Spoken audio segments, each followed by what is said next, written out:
بسم اللہ الرحمن الرحیم۔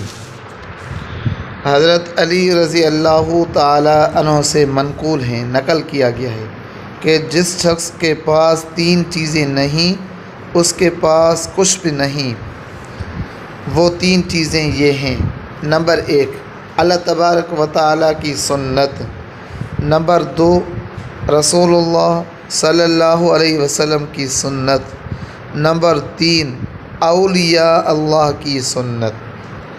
پوچھا گیا حضرت اللہ تبارک و تعالی کی سنت کیا ہے؟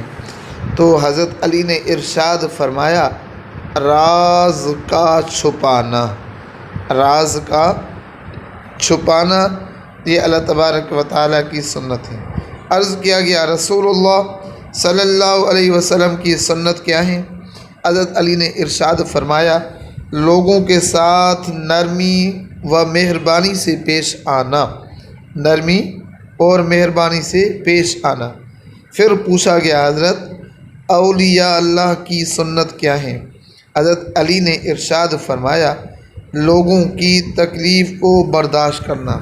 جو لوگ تکلیف دیتے ہیں اللہ کے نیک بندے، نیک صالح ان کی تکلیف کو برداشت کرتے ہیں۔ اللہ تبارک و تعالی ہم سب کو اس نصیحت پر عمل کرنے کی توفیق عطا فرمائے۔